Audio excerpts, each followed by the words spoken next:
तो अब सवाल ये है कि क्या अयोध्या वाराणसी टू संभल इसी रास्ते 27 में प्रयोग होगा सफल? यह सवाल इसलिए क्योंकि देखिए हम आपको दिखाते हैं पॉइंटर्स के माध्यम से। अयोध्या क्या हुआ, बीजेपी के हिंदुत्व का ये सेंटर पॉइंट बन गया। लोकसभा और यूपी उपचुनाव में इसको जबरदस्त रूप से भुनाने की कोशिश की गई। दूसरा, ज्ञानवापी मस्जिद सर्वे आप याद कीजिए, बीजेपी ने इससे भी मुद्दा बनाया। हिंदू वोट बैंक पर सीधा इसके माध्यम से निशाना साधा गया। एक और स्थल मथुरा शाही ईदगाह मस्जिद देखिए, योगी ने कई बार इसका जिक्र किया। चुनाव में बीजेपी का यह भी कोर मुद्दा बना। और अब संभल शाही मस्जिद, योगी राज में सर्वे हुआ। यूपी में हिंदू एकता का मैसेज देने की कोशिश इसके माध्यम से सरकार कर रही है। और अजमेर शरीफ, अगली कड़ी देखिए, अजमेर शरीफ दरगाह का सर्वे, बीजेपी ने सर्वे के फैसले का समर्थन किया। 2027 चुनाव में ये ऐसे में मुद्दा बन सकता है जब समर्थन भी मिल गया है तो।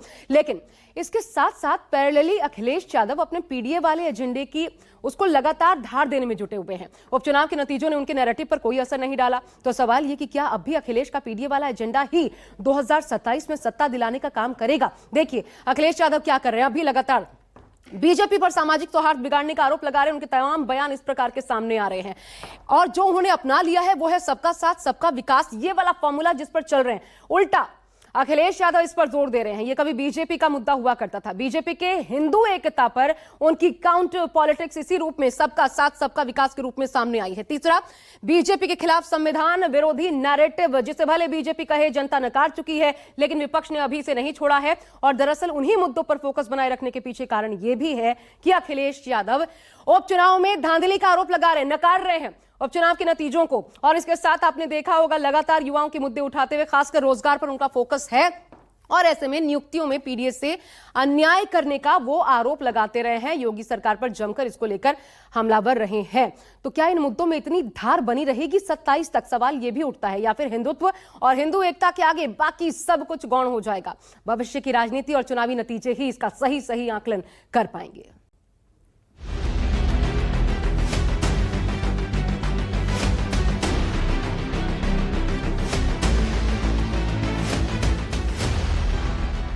देश की जनता नकारात्मक राजनीति को, बांटने वाली राजनीति को पूरी तरह खारिज कर चुकी है। और इसीलिए हम कह रहे हैं कि बटेंगे तो कटेंगे, एक रहेंगे तो सेफ रहेंगे। तो एक रहेंगे सेफ रहेंगे पर देश की जनता जनार्दन ने राष्ट्रीय एकता और अखंडता को मजबूती प्रदान करने के लिए, सुरक्षा और समृद्धि के लिए अपना जनादेश दिया है। यूपी उपचुनाव में बीजेपी ने 9 में से 7 सीटों पर जीत दर्ज की और इस चुनाव में जो नारा सबसे ज्यादा चर्चा में रहा वो था बटेंगे तो कटेंगे। योगी के इस नारे के सहारे बीजेपी ने उपचुनाव में बड़ी जीत दर्ज की, जिससे साफ हो गया कि अब बीजेपी इसी मुद्दे के सहारे 2027 के विधानसभा चुनाव में अपनी चुनावी तैयारियों को धार देगी। हालांकि कुंदरकी को लेकर विपक्ष बीजेपी पर आरोप लगा रहा है कि उसने मुस्लिम वोटर्स को वोट डालने नहीं दिया और फर्जी मतदान से धांधली कर जीत दर्ज की। सिर्फ इतना ही नहीं, अखिलेश ने यहां तक आरोप लगाया कि बीजेपी 9 में से 7 सीटें हारी लेकिन प्रशासन ने जीत का सर्टिफिकेट बीजेपी को दिया। 7-2 बड़ी मुश्किल से बीजेपी जीत रही थी। 7 और 7 सीटें समाजवादी पार्टी जीती है लेकिन प्रशासन ने सर्टिफिकेट किसी और को दिया है। और जो संभल में हुआ है, संभल में हुआ नहीं है, कराया गया है। विपक्ष लगातार सत्ता पक्ष से सवाल कर रहा है कि आखिर संभल में शाही जामा मस्जिद के सर्वे के लिए जल्दबाजी क्यों दिखाई गई? क्यों हर मस्जिद के नीचे मंदिर को ढूंढने की कोशिश हो रही? आखिर सामाजिक सौहार्द के साथ खिलवाड़ क्यों हो रहा? एक महीने में लगातार उत्तर प्रदेश में कई जिलों में दंगे हो चुके हैं। इस सब की जांच निष्पक्ष सेंट्रल गवर्नमेंट की किसी एजेंसी के द्वारा करवाना चाहिए। लेकिन योगी आदित्यनाथ की ये सोच इस प्रदेश को जला देगी, क्योंकि उन्हें प्रधानमंत्री बनने का जो बड़ा सपना देख लिया। हमेशा से भारतीय जनता पार्टी की राजनीति बंटवारे की, अलगाव की और धार्मिक ध्रुवीकरण की रही है। वो चाहते हैं कि धार्मिक ध्रुवीकरण हो। संभल में जानबूझकर हिंसा कराई गई और ये सरकार के द्वारा सुनियोजित हिंसा है, क्योंकि वो उनका सर्वे से कोई लेना देना नहीं।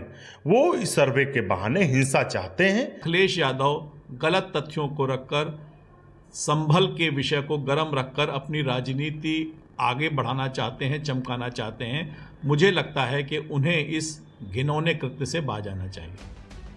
हालांकि संभल को लेकर विपक्ष जो आरोप लगा रहा है वो जांच का विषय है, लेकिन यूपी के राजनीतिक परिदृश्य को देखें तो एक बात तो साफ है कि अब यूपी में बीजेपी अपने हिंदुत्व वाले स्टैंड पर कायम रहने वाली है और उसी के सहारे 2027 की चुनावी वैतरणी पार करना चाहती है, जिसके लिए योगी आदित्यनाथ ने कमर कस ली है और इसकी झलक उपचुनाव में अपने हर प्रचार में योगी के हिंदुत्व वाले बयान से साफ नजर आने लगा।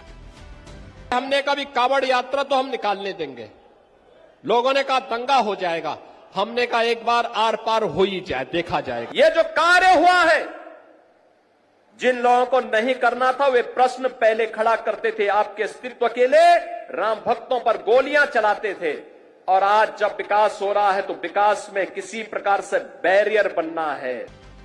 बीजेपी जानती है कि 2027 की राहें इस बार उसके लिए आसान नहीं, क्योंकि पिछड़ा, दलित और अल्पसंख्यक का बड़ा वोट बैंक लोकसभा में बीएसपी से अलग होकर समाजवादी पार्टी के साथ जुड़ा था। ऐसे में बीजेपी इस वोट बैंक को अपने पाले में लाना चाहती है। हालांकि यूपी में विधानसभा चुनाव 2027 में होने वाले हैं, लेकिन अभी से बीजेपी हिंदू एकता वाले मुद्दे को लेकर एक ऐसा नैरेटिव सेट करने में लगी है जिसके दम पर इस वोट बैंक के एक बड़े हिस्से को बीजेपी के साथ जोड़ा जा सके।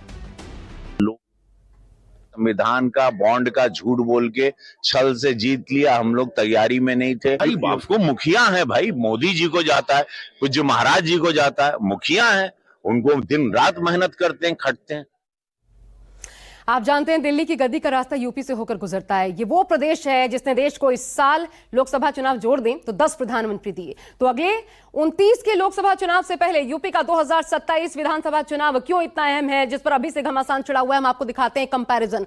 देखिए, योगी आदित्यनाथ हिंदुत्व के सहारे जीत का प्लान, तो दूसरी ओर पीडीए की ताकत को समेटने की कोशिश है, और जाहिर है देश के सबसे बड़े सूबे में चले नैरेटिव का असर 29 के लोकसभा चुनाव में भी होगा, ऐसा मानकर चला जा सकता है। दूसरा, योगी के लिए लिटमस टेस्ट तो अखिलेश का राजनीतिक भविष्य तय होगा। कैसे?